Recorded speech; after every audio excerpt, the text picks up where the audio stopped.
ಕನಕವ್ವ ಏನ್ ಕೇಳ್ಕೊಂಡ್ಯವ? ರಾಜಣ್ಣನ ಹೆಸರು ಗೌರವ ಉಳಿಸೋ ಶಕ್ತಿ ಕೊಡು ಅಂತ ಬೇಡ್ಕೊಂಡೆ ಮಾವ. ಒಳ್ಳೆದನ್ನೇ ಕೇಳ್ಕೊಂಡಿದ್ಯಾ ಬಿಡವ. ನೋಡು ಆ ಸೀಟ್ ಕೆಳಗಡೆನೆ ರಾಜಣ್ಣನ್ಗೆ ದುಡ್ಡು ಸಿಕ್ಕಿದ್ದು. ಅದೇ ಒಂದ್ ಅಜ್ಜಿ ದುಡ್ಡು ಕಳ್ಕೊಂಡಿತ್ತಲ್ಲ ಅದ ಮಾವ? ಹ್ಞೂ ಕಣವ, ಹಂಗೆ ಬಸ್ನಲ್ಲಿ ಯಾರಾದ್ರೂ ಒಂದ್ ಗುಣ್ಸೂಜಿ ಕಳ್ಕೊಂಡ್ರು ನಿಯತ್ತಿಂದ ಕಾಪಾಡ್ಕೊಂಡಿರ್ತಿದ್ದ. ಮಾರನೇ ದಿನ ಅವ್ರ ಕೈ ಕೊಡೋ ತನಕ ಸಮಾಧಾನನೇ ಇರ್ತಿರ್ಲಿಲ್ಲ. ಯಾರು ಬರದೇ ಇದ್ರೆ ಅವನೇ ಆ ಸೀಟ್ನಲ್ಲಿ ಕೂತಿರ್ತಿದ್ದ ಕಣವ.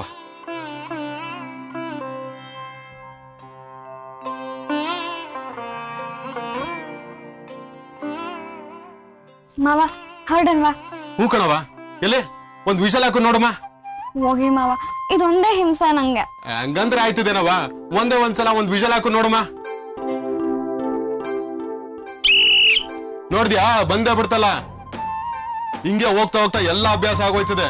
ಈಗೇನೋ ಪಿಪಿಲ್ ಊದ್ತಾ ಇದ್ಯಾ, ಆಮೇಲೆ ಬಾಯಲ್ಲಿ ಬೆಳಿಕೊಂಡು ಕಿವಿ ಕಿತ್ತೋಗಂಗ್ ವಿಷಲ್ ಹೊಡಿತ್ಯಾ. ನೋಡ್ತಾ ಇರು.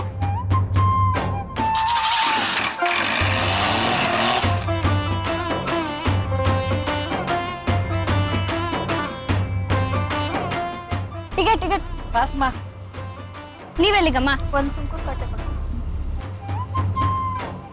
ತೋಡ್. ನೀವೆಲ್ಲಿಗಣ್ಣ? ನಮ್ಗೊಂದು ಪಿನ ಸೆಕೆಂಡ್ ಸ್ಟೇಜ್ ಕೊಡಿ. ಚೇಂಜ್ ಇಲ್ವೇನಣ್ಣ? ನನ್ನ ಹತ್ರ ಇರೋದಿಷ್ಟೇ ದುಡ್ಡು, ಚೇಂಜ್ ಇಲ್ಲ. ಇದೇ ಫಸ್ಟ್ ಟ್ರಿಪ್, ಇವಾಗ್ಲೇ ಹೀಗಂದ್ರೆ ಹೇಗೆ? ಸರಿ, ಟಿಕೆಟ್ ಹಿಂದೆ ಬರ್ತಿರ್ತೀನಿ, ಆಮೇಲೆ ಇಸ್ಕೊಡಿ. ನೋಡ್. ಅರೆ ಇದೇನಿದು, ಯಾವ್ದೋ ಮೊಬೈಲ್ ನಂಬರ್ ಇದ್ದಂಗಿದೆ. ಅದು ಡಿಪೋ ನಂಬರ್. ಅಕಸ್ಮಾತ್ ನೀವು ಮರ್ತ್ ಹೋದ್ರೆ ಫೋನ್ ಮಾಡಿ ನಾಳೆ ತಗೋಬೋದಲ್ಲ, ಅದಕ್ಕೆ ಬರ್ತಿದ್ದೀನಿ. ಟಿಕೆಟ್ ಹಿಂದೆ ಬರ್ದಿರ್ತಕ್ಕಂಥ ಚಿಲ್ರೆ ತಿರುಪತಿ ಹುಂಡಿ ಹೋದಂತ ಹಣ ಯಾವತ್ತೂ ವಾಪಸ್ ಬರೋದಿಲ್ಲ ಅಂತಾರೆ. ಇವತ್ತಿನ ಕಾಲದಲ್ಲಿ ಸ್ವಲ್ಪ ಯಾಮಾರಿದ್ರೆ ಸಾಕು, ಟೋಪಿ ಹಾಕೋ ಜನ ಜಾಸ್ತಿ ಇರ್ತಾರೆ. ಅಂತರದಲ್ಲಿ ನೀವು ಮೊಬೈಲ್ ನಂಬರ್ ಕೊಡ್ತಾ ಇದ್ದೀರಾ. ದೇವ್ರು ನಿಮ್ಗೆ ಒಳ್ಳೇದು ಮಾಡ್ಲಿ. ನಿಮ್ಮಂತ ಕಂಡಕ್ಟರ್ನ ಇದುವರೆಗೂ ನಾನು ಎಲ್ಲೂ ನೋಡಿಲ್ಲ. Hats off madam. ಯಾರು ಉದ್ದೇಶ ಪೂರ್ವಕವಾಗಿ ಮಾಡಿರಲ್ಲ, ಏನೋ ಒತ್ತಡದಲ್ಲಿ ಮರ್ತೋಗ್ಬಿಟ್ಟಿರ್ತಾರೆ. ಎನಿವೇಸ್, ಅದು ನನ್ನ ಕರ್ತವ್ಯ, ನಿಮಗ್ ಲಾಸ್ ಆಗ್ಬಾರ್ದು ನೋಡಿ. Okay, thanks madam. ರಾಜಣ್ಣ, ನಿನ್ ಹೊಟ್ಟೆಲ್ ಹುಡ್ದಿದ್ರೇನಂತೆ, ಗುಣ ನಡತೆ ಎಲ್ಲದರಲ್ಲೂ ನೀನ್ ಪಡಿಯಚ್ಚೆ ಕಣ್ಲ. ಅದಕ್ಕೆ ಹೇಳೋದು, ಸಂಸ್ಕಾರ ಹುಟ್ಟಿಂದ ಬರಕಿಲ್ಲ, ಬೆಳೆಯೋ ವಾತಾವರಣದಿಂದ ಬರ್ತದೆ ಅಂತ. ನಿನ್ ಮಗಳು ನಿನ್ನ ಹೆಸರು ಉಳಿಸ್ತಾಳೆ ಕಂಬಿಡ್ಲಾ.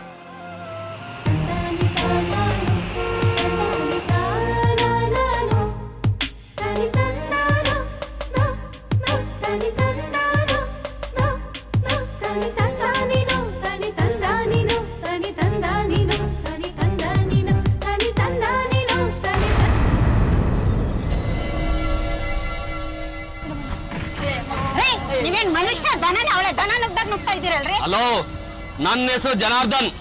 ಸುಮ್ನಿದ್ರೆ ಜನ, ಇಲ್ಲ ಅಂದ್ರೆ ದನ. ಅರ್ಥ ಆಯ್ತಾ? ಏನ್ ಈ ತರ ಮಾತಾಡ್ತಾ ಇದ್ಯಾ? ಹೆಣ್ಮಕ್ಳು ಮರ್ಯಾದೆ ಕೊಟ್ಟು ಮನೆಯಲ್ಲಿ ತಗೊಂಡು ಕಲ್ತ್ಕೋ. ಈ ಡೋರಿಂದ ಏನಕ್ಕೆ ಬಂದೆ ನೀನು? ನಾನ್ ಯಾವ ಡೋರಿನಾರ ಬರ್ತೀನಿ. ಇದು ಸರ್ಕಾರಿ ಬಸ್ಸು, ನಿಮ್ಮ ಅಪ್ಪನ ಮನೆ ಬಸ್ ಅಲ್ಲ. ಆಚಾರ ಅಣ್ಣ, ಮುಂದ್ಗಡೆ ಡೋರ್ ಇರೋದು ಹೆಂಗಸರಿಗೆ ಅಂತ. ಹೀಗೆ ಹೆಂಗಸರ ಮಧ್ಯ ನುಕ್ಕೊಂಡ್ ಬರೋದು ಏನ್ ಚೆನ್ನಾಗಿರತ್ತೆ? ಏನ್ ಮಾತು ತಪ್ಪು ಮಾಡಿದೀನಿ ಅಂತ ಹೇಳ್ತಾ ಇದೀಯಾ? ಇವಾಗ ನಿನ್ನೂ ನೂಕೊಂಡು ಹೋಗ್ತೀನಿ. ಏನ್ ಮಾಡ್ತೀಯಾ? ಹಾಗಲ್ಲ ಅಣ್ಣ, ಇದು ಪಬ್ಲಿಕ್ ಬಸ್ಸು. ಹೀಗ್ ಮೈ ಮೇಲೆ ಬೀಳ್ತಿದ್ದೀರಲ್ಲ, ಹೀಗ್ ನಡ್ಕೊಳ್ಳೋದು ತಪ್ಪಲ್ವಾ? ಏಯ್, ದಿನ 100 ಗಂಟೆ ಮಧ್ಯ ಮೈ ತರ್ಸ್ಕೊಂಡು ಆಡ್ತಾ ಇತ್ಯಾ? ನನ್ಗೆ ವೇದ ಅಂತ ಹೇಳಕ್ ಬರ್ತೀಯಾ? ನಾನೊಂದ್ಸಲ ನೂಕೊಂಡು ಹೋಗ್ಬಿಟ್ರೆ ನೀನ್ ಸೌದೋಗ್ಬಿಡ್ತೀಯಾ?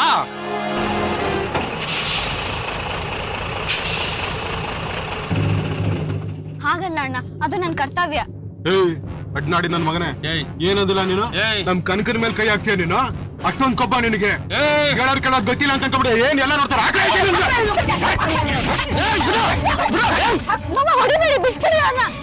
ಕನಕವ ಸುಮ್ಮಿರು, ನಿನ್ಗೆ ಇವೆಲ್ಲ ಗೊತ್ತಾಯ್ತಿಲ್ಲ. ಇನ್ನೊಂದ್ಸಲ ಹೆಂಗ್ ತಂಟೆ ಬರಬಾರ್ದು, ನಟ್ಟು ಮಾಡಿ ಬಿಚ್ಚಾಕ್ಬಿಡ್ತಾನೆ.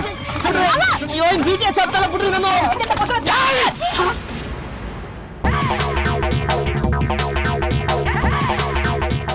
ಕಳ್ಬಡಿ ಮಗನ, ನಿಂತ್ಕೋ. ಕೈ ಕಾಲಿಗೆ ಲಕ್ವ ಹೊಡಿಬೇಕು ನನ್ನ ಮಗನೇ. ಇನ್ನೊಂದಪ್ಪ ಕನಕನ್ ತಂಟೆಗೆ ಬಂದ್ರೆ ಕಾಲ್ ಮುಡ್ಬಿಡ್ತೇನೆ, ಬಡ್ಡ ಹತ್ತದೆ.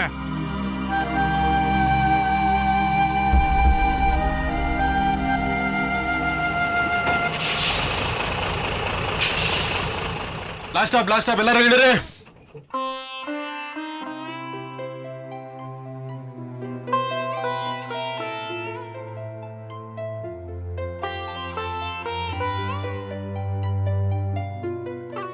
ಮಾವ, ಯಾಕೆ ನಿಮಗ್ ಅಷ್ಟೊಂದು ಕೋಪ ಬಂತು?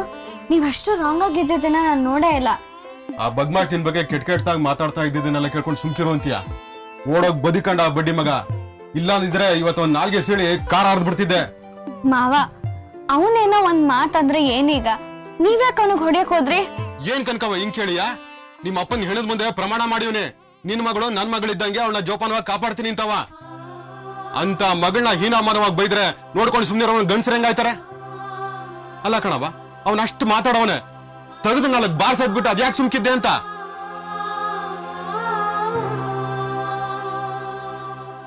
ಅಯ್ಯಯ್ಯೋ, ಯಾಕವ ಕಣ್ಣಲ್ಲಿ ನೀರ್ ಹಾಕಿಯ? ನಾನೇನಾದ್ರೂ ತಪ್ಪು ಮಾತಾಡ್ದೇನವ? ಇಲ್ಲ ಮಾವ, ನೀವ್ ಕೇಳಿದ್ರಲ್ಲಿ ಏನೂ ತಪ್ಪಿಲ್ಲ. ಯಾಕೋ ಗೊತ್ತಿಲ್ಲ, ರಾಜಣ್ಣ ಹೋದ್ಮೇಲೆ ತುಂಬಾ ಹೆದರಿಕೆ ಆಗ್ತದೆ. ಯಾವ್ದ್ ಮಾಡಿದ್ರೆ ಸರಿ, ಯಾವ್ದ್ ಮಾಡಿದ್ರೆ ತಪ್ಪು ಅಂತ ಗೊಂದಲ ಶುರುವಾಗಿದೆ. ಏನ್ ಮಾಡ್ಬೇಕು ಅಂತಾನೆ ತೋಚ್ತಿಲ್ಲ ಮಾವ. ಮಾವ, ರಾಜಣ್ಣ ಇದ್ದಾಗ ನನಗ್ ಜವಾಬ್ದಾರಿ ಅಂದ್ರೆ ಏನು ಅಂತಾನೆ ಗೊತ್ತಿರ್ಲಿಲ್ಲ. ಆದ್ರೆ ಈಗ ನಮ್ಮ ಮನೆ ಜವಾಬ್ದಾರಿ ಎಲ್ಲ ನನ್ ಮೇಲಿದೆ. ರಾಜೇಗೌಡ್ರು ಹೇಳ್ದ ಹಾಗೆ ರಾಜಣ್ಣನ ಹೆಸರು ಉಳಿಸಿ ಬದುಕೋ ದಾರಿ ನೋಡ್ಕೊಂಡ್ರೆ ಸಾಕಾಗಿದೆ. ನಾನ್ ಸುಮ್ನೆ ಗಲಾಟೆ ಮಾಡ್ಕೊಂಡು ನನ್ ಕೆಲ್ಸಕ್ಕೆ ಹೆಚ್ಚು ಕಡಿಮೆ ಆದ್ರೆ ನಮ್ಮ ಮನೆ ಗತಿ ಏನು ಮಾವ? ನಾವೆಲ್ಲರೂ ಬೀದಿಗೆ ಬಂದ್ಬಿಡ್ತೀವಿ. ನಿಜ ಕಣವ ನೀನ್ ಹೇಳೋದು. ನನ್ ಮುಂದೆ ಆಟ ಆಡ್ತಿದ್ದ ಹುಡುಗಿ ನೀನು ಆಟ ಆಡ್ಕೊಂಡೆ ಇಷ್ಟ ಹತ್ರ ಬೆಳೆದ್ಬಿಟ್ಟಿಯಲ್ಲವ. ನಿನ್ ಸ್ಥಿತಿಲಿ ನಾನು ಯೋಚನೆ ಮಾಡ್ಲಿಲ್ಲ ನೋಡು. ನಿನ್ನ ಮುಂದಾಲೋಚನೆ, ನಿನ್ ಸಂಯಮ ನನ್ಗಿಲ್ದೆ ಹೋಯ್ತಲ್ಲ. ಅದಕ್ಕೆ ಹೇಳೋದು, ಕೋಪದ ಕೈಗೆ ವಿವೇಕ ಕೊಡಬಾರದು ಅಂತ. ಆದ್ರೆ ಒಂದ್ ಮಾತಂತೂ ದಿಟ ಕಣವ, ನೀನ್ ಸುಮ್ಕಿದ್ರು ಪರವಾಗಿಲ್ಲ, ನಾನ್ ಸುಮ್ಕಿರಕಿಲ್ಲ. ಕೆಲ್ಸ ಹೋದ್ರು ಪರವಾಗಿಲ್ಲ, ನಿನ್ ತಂಟೆಗೆ ಯಾವನಾದ್ರು ಬಂದ್ರೆ ಸೊಂಟ ಮುರಿಯೋದೇಯ. ಅಯ್ಯೋ, ಹಾಗೆಲ್ಲಾದ್ರೂ ಮಾಡ್ಬಿಟ್ಟಿರ. ಆಮೇಲೆ ಗಿರಿ ನಮ್ಮ ಅಪ್ಪನ್ ಸೊಂಟ ಮುರಿಸ್ದೆ ಅಂತ ನನ್ನನ್ ತರಾಟಕ್ ತಗೊಂಡ್ಬಿಡ್ತಾನೆ. ಹಂಗೆಲ್ಲ ಏನು ಆಗಕ್ಕಿಲ್ಲ. ನೀ ಇದನ್ನೆಲ್ಲ ಅವ್ನಿಗೆ ಹೇಳಕ್ ಹೋಗ್ಬೇಡ, ಆಮೇಲೆ ಅವನು ರೌಡಿನ ಹುರ್ಕೊಂಡು ಹೊಡ್ಬಿಡ್ತಾನೆ. ಸರಿ ಕಣವ, ನೀನು ಮನೆಯಿಂದ ತಂದಿರೋ ತಿಂಡಿನ ಕೂತ್ಕೊಂಡು ತಿನ್ನು. ನಾನು ಇಲ್ಲೇ ಹೋಟ್ಲಿಗೆ ಹೋಗಿ ಒಂದ್ ಮುದ್ದೆ ಹೊಡ್ಕೊಂಡ್ ಬಂದ್ಬಿಡ್ತೀನಿ. ಮಾವ, ನೀವೆಲ್ಲೂ ಹೋಗೋ ಹಾಗಿಲ್ಲ. ಅದಕ್ಕೆ ಸ್ವಲ್ಪ ಹೆಚ್ಚಿಗೆನೆ ಊಟ ಕೊಟ್ಟಿದ್ದಾರೆ. ನೀವ್ ನನ್ ಜೊತೆಲೆ ಊಟ ಮಾಡ್ಬೇಕು. ಇಲ್ಲ ಅಂದ್ರೆ ನಾನು ನಿಮ್ ಜೊತೆ ಮುದ್ದೆ ತಿನ್ನಕ್ ಬರ್ತೀನಿ. ಅಯ್ಯೋ ಬೇಡ ಬಿಡವ, ಆಮೇಲೆ ನಿನ್ ನಂತರ ಕರ್ಗಾಗೋಯ್ತೀಯ. ನಿನ್ ಮಾತ್ ಮೀರಕಾಯ್ತಿದ? ಅದೇನ್ ಕೊಡ್ತೀವ ಕೊಡವ. ಸರಿ, ತರ್ತೀನಿ ರೀ.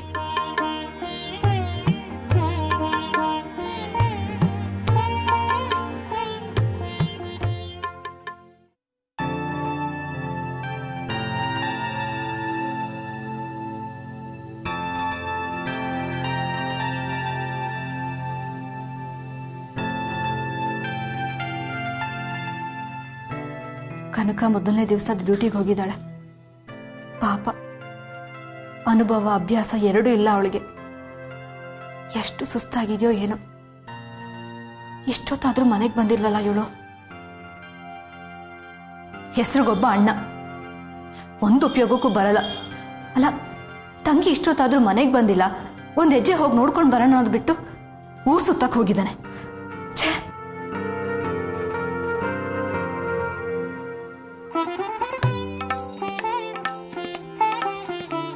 ಕನಕ, ಬಂದ್ಯಾ?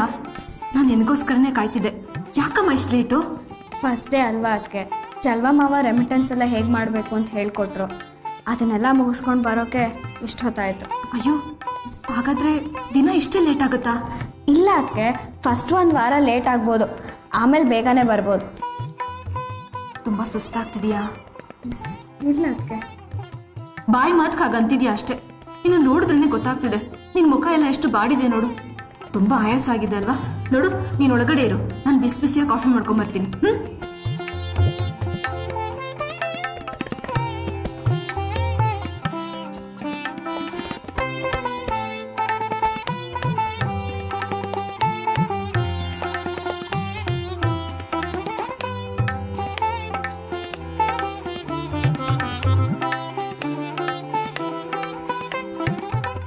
ಕನಕ, ತಗೋ ಕಾಫಿ. ಡ್ಯೂಟಿ ಹೇಗನ್ನಿಸ್ತು? ನಿನ್ಗಿಷ್ಟ ಆಯ್ತಾ? ಹ್ಞೂ ಅದಕ್ಕೆ, ನನಗೆ ಇಷ್ಟ ಆಯಿತು. ಬೆಳಗ್ಗೆ ಹೋಗ್ತಿರ್ಬೇಕಾದ್ರೆ ಯೂನಿಯನ್ ಲೀಡರ್ ರಾಜೇಗೌಡರು ಸಿಕ್ಕಿದ್ರು. ಅವ್ರು ಯಾವ ರೀತಿ ನಡ್ಕೋಬೇಕು, ಏನು ಮಾಡಬೇಕು ಅಂತೆಲ್ಲ ಹೇಳ್ಕೊಟ್ರು. ಜೊತೆಗೆ ಚಲ್ವಾ ಮಾವನೂ ಇದ್ರಲ್ಲ, ನನಗೇನೋ ಕಷ್ಟ ಅನಿಸ್ಲಿಲ್ಲ. ಆದರೆ ಮೊದಲನೇ ದಿನವೇ ಒಂದು ಘಟನೆ ನಡೆದೋಯ್ತು. ಅದರಿಂದ ಸ್ವಲ್ಪ ಬೇಜಾರಾಯಿತು. ಅಂಥದ್ದೇನಾಯ್ತು ಕನಕ? ಯಾರೋ ಒಬ್ಬ ರೌಡಿ ಫ್ರೆಂಡ್ ಅವರಿಂದ ಹತ್ತಿ ಅಲ್ಲಿದ್ದಿದ್ದ ಹೆಂಗಸ್ರ ಜೊತೆಗೆ ಕೆಟ್ಟದಾಗ ನಡ್ಕೋತಿದ್ದ. ಕೇಳಿದಕ್ಕೆ ನನ್ನ ಬಗ್ಗೆನೂ ತುಂಬ ಕೆಟ್ಟದಾಗ ಮಾತಾಡ್ದ. ಅದಕ್ಕೆ ಅವನನ್ನು ಸುಮ್ಮನೆ ಬಿಟ್ಯಾ? ಮುಖದ ಮೇಲೆ ಅಲ್ಲ ತಟ್ಟಬೇಕಾಗಿತ್ತು. ನಾನು ತಟ್ಟಲಿಲ್ಲ ಅದಕ್ಕೆ, ಆದರೆ ಚಲ್ವಾ ಮಾಮ ಅವ್ರಿಗೆ ಹಿಗ್ಗ ಮುಗ್ಗ ಬಾರಿಸ್ಬಿಟ್ರು. ಒಳ್ಳೆ ಕೆಲಸನೇ ಮಾಡಿದ್ದಾರೆ. ಅವನ ಕೈಯೋ ಕಾಲು ಮುರಿದು ಕಳಿಸ್ಬೇಕಾಗಿತ್ತು. ಹಾಗೂ ಮಾಡ್ತಿದ್ರೇನೋ ಅಷ್ಟರಲ್ಲಿ ಅವ್ನು ಓಡ್ ಹೊಟ್ಟೋದ. ಚಲ್ವಾ ಮಾಮಂಗೆ ಅಷ್ಟು ಕೋಪ ಬರುತ್ತೆ ಅಂತ ನನಗೆ ಗೊತ್ತೇ ಇರಲಿಲ್ಲ. ಅದಕ್ಕೆ ಕನಕ, ಇಂಥವ್ರನ್ನೆಲ್ಲ ಸುಮ್ಮನೆ ಬಿಡಬಾರ್ದು. ಮೊದಲಿಂದಾನೇ ಇವ್ರನ್ನ ಮಟ್ಟ ಹಾಕಬೇಕು. ನೀನು ಮೆತ್ತಗಿದ್ರೆ ಇಂಥವ್ರೆಲ್ಲ ಹೆಚ್ಚಾಗ್ತಾ ಹೋಗ್ತಾರೆ. ಇಂಥವ್ರಿಗೆಲ್ಲ ನೀನು ಸೊಪ್ಪು ಹಾಕ್ಬೇಡ. ಪರವಾಗಿಲ್ಲ ಬಿಡಿ. ಅದಕ್ಕೆ ಸದ್ಯಕ್ಕೆ ಚಲ್ವಾ ಮಾವನ ಜೊತೆಗೆ ನನಗೆ ಡ್ಯೂಟಿ ಇರುತ್ತೆ. ನನಗೇನೂ ತೊಂದರೆ ಆಗಲ್ಲ ಬಿಡಿ. ಕನಕ, ನೀನು ಹೋಗೋ ರೂಟಲ್ಲಿ ನನ್ನನ್ನು ಒಂದಿನ ಕರ್ಕೊಂಡು ಹೋಗ್ತೀಯಾ? ನೀನು ಹೇಗೆ ಕೆಲಸ ಮಾಡ್ತೀಯಾ ಅಂತ ನೋಡೋ ಆಸೆ ನನಗೆ. ಅದಕ್ಕೇನಂತ ಅದಕ್ಕೆ, ಯಾವಾಗ ಬೇಕಾದರೂ ಬನ್ನಿ. ಸರಿ, ಡ್ರೆಸ್ ಚೇಂಜ್ ಮಾಡಿ ನಡಿ. ನಿನಗೋಸ್ಕರ ಬಿಸಿನೀರು ರೆಡಿ ಮಾಡಿದ್ದೀನಿ. ಬಿಸಿ ನೀರಾ? ಯಾಕದಕ್ಕೆ ಬಿಸಿ ನೀರು? ಯಾಕೆ ಅಂದರೆ ಸ್ನಾನ ಮಾಡೋಕ್ಕೆ. ಇವಾಗ ಸ್ನಾನ ಮಾಡೋದಾ? ಯಾಕೆ ಮಾಡಬಾರ್ದು ಕನಕ? ಕಂಡಕ್ಟರ್ ಕೆಲಸ ಅಂದರೆ ಎಷ್ಟು ಕಷ್ಟ ಇರುತ್ತೆ ಅಂತ ನನಗೂ ಗೊತ್ತು. ಬೆಳಗ್ಗೆಯಿಂದ ನಿಂತು ಜನರ ಮಧ್ಯ ಓಡಾಡಿ ಸುತ್ತಾಡಿ ಕಿರ್ಚಾಡಿ ನೀನು ತುಂಬ ಸುಸ್ತಾಗಿರ್ತೀಯ. ಮೈಕೈ ಎಲ್ಲ ನೋವಾಗಿರುತ್ತೆ. ಬಿಸಿ ಬಿಸಿ ನೀರಲ್ಲಿ ಸ್ನಾನ ಮಾಡಿಕೊಂಡ್ರೆ ಹಿತ ಅನ್ಸುತ್ತೆ. ನೋವೆಲ್ಲ ಕಡಿಮೆ ಆಗುತ್ತೆ. ಅದಕ್ಕೆ ನಿಮಗೆ ನನ್ನ ಮೇಲೆ ಅದೆಷ್ಟು ಪ್ರೀತಿ ಕಾಳಜಿ. ನನ್ನ ಬಾಯಿ ಬಿಟ್ಟು ಹೇಳ್ತಿದ್ರು ನನ್ನ ನೋವು ಸಂಕಟ ಎಲ್ಲ ಅರ್ಥ ಮಾಡ್ಕೋತೀರ. ನನಗೇನು ಹೇಳಬೇಕು ಅಂತಾನೆ ಗೊತ್ತಾಗ್ತಿಲ್ಲ. ಕನಕ, ನೀನೇನು ಬೇರೆ ಅವಳ? ನನ್ನ ಜೊತೆಲಿ ಹುಟ್ಟಲಿಲ್ಲ ಅಂದ್ರು ನೀನು ನನ್ನ ಸ್ವಂತ ತಂಗಿ ಇದ್ದಾಗೆ. ಆಡ್ಕೊಂಡಿರ್ಬೇಕಾಗಿರೋ ಹುಡುಗಿ ನೀನು. ಎಳೆ ವಯಸ್ಸಲ್ಲಿ ನಿನ್ನನ್ನು ದುಡಿಯೋದು ಕಳಿಸ್ತಾ ಇದ್ದೀವಿ.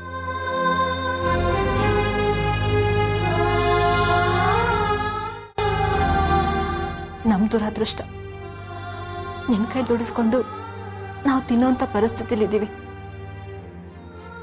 ಕೊನೆ ಪಕ್ಷ ನೀನು ಕಷ್ಟ ಸುಖ ವಿಚಾರಿಸ್ತಿಲ್ಲ ಅಂದರೆ ನನ್ನ ಅತ್ತಿಗೆ ಅಂತಾರ.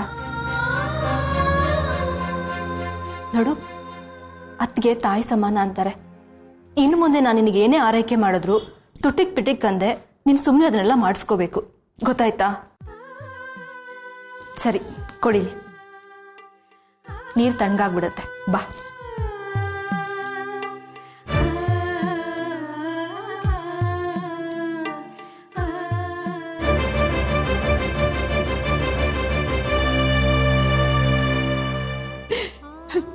ರೀ, ನನ್ನ ಕ್ಷಮಿಸ್ಬಿಡ್ರಿ. ನನ್ನ ಕ್ಷಮಿಸ್ಬಿಡ್ರಿ. ಯಾಕವ್ವ ಅಳ್ತಾ ಇದೀಯಾ? ಅತ್ತೆ, ನೋಡಿದ್ರತ್ತೆ, ನಮ್ಮ ಲಕ್ಷ್ಮಿ ನಮ್ಮ ಕನಕಿಗೆ ಎಷ್ಟೊಂದು ಸೇವೆ ಮಾಡ್ತಿಲ್ಲ ಅಂತ. ಅವಳು ಬಂದ ತಕ್ಷಣ ಕಾಫಿ ತಂದ್ಕೊಟ್ಲು. ಕಷ್ಟಪಟ್ಟು ದುಡ್ದು ಬಂದಿದ್ದಾಳೆ ಅಂತ ಸ್ನಾನಕ್ಕೆ ಬಿಸಿ ನೀರು ರೆಡಿ ಮಾಡಿಕೊಟ್ಲು. ನಾನು ನಿಮ್ಮ ಮಗನ ಮದುವೆ ಕೊಟ್ಟು ಎಷ್ಟು ವರ್ಷ ಆಯ್ತು. ಅವರು ಅಷ್ಟೆ ಈ ಮನೆಗೆ ತಮ್ಮ ಎದೆ ರಕ್ತನೇ ಬಸ್ತು ದುಡಿದ್ರು. ಆದ್ರೆ ನಾನು ಒಂದಿನಾದ್ರೂ ಅವ್ರಿಗೆ ತಲೆನೋವು ಬಂತ, ಮೈಕೈ ನೋವು ಬಂತ ಅಂತ ಯೋಚನೆ ಮಾಡಲಿಲ್ಲ. ಅತ್ತೆ, ಯೋಚನೆ ಮಾಡಲಿಲ್ಲ. ಸ್ನಾನಕ್ಕೆ ನೀರಿರ್ಲಿ ಅತ್ತೆ, ಅವ್ರ ಕೈ ಕಾಲು ಮುಖ ತೊಳ್ಕೊಳಕ್ಕೂ ಒಂದು ಬಿಂದಿಗೆ ನೀರು ಕೊಡ್ಲಿಲ್ಲ ಅತ್ತೆ, ಕೊಡ್ಲಿಲ್ಲ. ಅಂತ ಬಾಬಿ ನಾನು ನಿಮ್ಮ ಮಗನಿಗೆ ತಕ್ಕೆ ಹೆಂಡತಿಯಾಗಿರ್ಲಿಲ್ಲ ಅತ್ತೆ, ಇರ್ಲಿಲ್ಲ. ಶಾಂತ, ಎಂತ ಮಾತು ಅಂತ ಆಡ್ತೀಯ ಯವ್ವ? ನೀನ್ ಬಸ್ರಿ ಆಗಿದ್ದಾಗ, ಬಾಣಂತಿ ಆಗಿದ್ದಾಗಲೂ ನಾನು ಕಾಯಿಲೆ ಬಂದು ಹಾಸಿಗೆ ಹಿಡ್ದು ಮೂಲೆ ಸೇರ್ಕೊಂಡ್ಬಿಟ್ಟಿದ್ದೆ. ಆಗ 2 ವರ್ಷ ಕತ್ತೆ ಚಾಕ್ರಿ ಮಾಡ್ದಿಯಲ್ಲವ್ವ ನೀನು. ಒಂದು ಚೊಂಬ ಬಿಸಿನೀರು ಕಾಯಿಸಿ ಉಯ್ಯೋದಿರ್ಲಿ, ಬರೀ ಬಿಸಿನೀರು ಕಾಯಿಸಿ ಕೊಡೋದೇ ಪ್ರೀತಿ ಅಲ್ಲವ್ವ. ಕಷ್ಟ ಸುಖದಾಗ ಭಾಗಿಯಾಗೋದು ಪ್ರೀತಿ ಅಲ್ವಾ? ನಿನ್ ರಾಜಣ್ಣನಿಗೋಸ್ಕರ, ನಿನ್ ಮಕ್ಕಳಿಗೋಸ್ಕರ ಹೊಟ್ಟೆ ಬಟ್ಟೆ ಕಟ್ಟಿ ಎಷ್ಟು ಪ್ರೀತಿಯಿಂದ ಸಾಕಿದ್ಯವ್ವ. ಈ ಮನೆಗೋಸ್ಕರನೇ ನಿನ್ನ ಜೀವ ತೆಗೆದಿದ್ದೀಯ. ನಿನ್ನಂತ ಹೆಂಡತಿ ಸಿಕ್ಬೇಕಾಗಿದ್ರೆ ನಮ್ಮ ರಾಜಣ್ಣ ಬೋ ಪುಣ್ಯ ಮಾಡಿದ್ದ ಕಣವ, ಬೋ ಪುಣ್ಯ ಮಾಡಿದ್ದ. ನೀನು ಅದನ್ನೆಲ್ಲ ಮನಸ್ಸಾಗ ಇಟ್ಕೋಬೇಡ ಕಣವ, ಅಳ್ಬೇಡ ಕಣವ, ಸಮಾಧಾನ ಮಾಡ್ಕೊವ್ವ.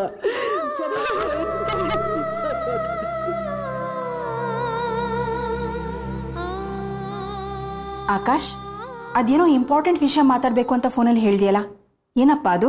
ಹಾಂ ಆಂಟಿ, ಇದು ಕೆಲವು ಕಾನ್ಫಿಡೆನ್ಷಿಯಲ್ ಫೈಲ್ಸು. ಯೂಶ್ವಲಿ ಇದನ್ನು ನಾವು ಆಫೀಸಲ್ಲಿ ಇಡಲ್ಲ. ಪ್ರಿಯ ಅವ್ರು ಇದ್ದಿದ್ರೆ ಅವರೇ ತೊಗೊಂಬಂದಿರೋರು.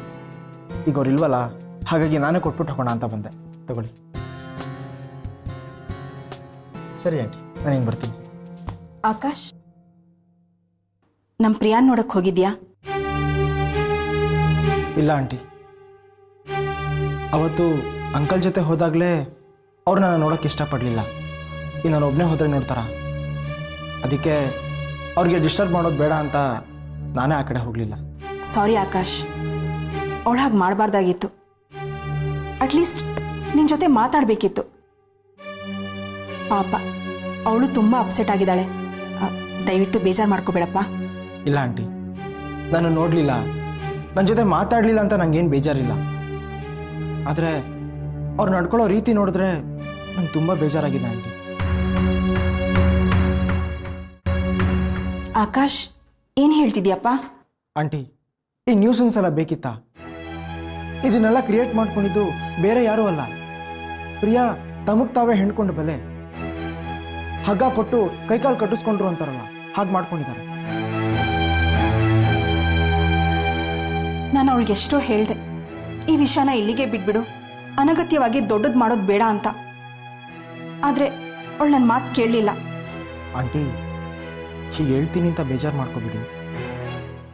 ಪ್ರಿಯಾ ಜೈಲು ಸೇರಿಬಿಟ್ಲು ಅಂತ ನಿಮ್ಮ ಮನ್ಸಿಗೆ ತುಂಬ ನೋವಾಗಿರುತ್ತೆ, ದೊಡ್ಡ ಆಘಾತ ಆಗಿರುತ್ತೆ. ಆದರೆ ಇದರಲ್ಲಿ ಅವಳು ಒಬ್ಬಳದೇ ತಪ್ಪಿಲ್ಲ, ಇದರಲ್ಲಿ ನಿಮ್ಮ ಪಾತ್ರನೂ ಇದೆ.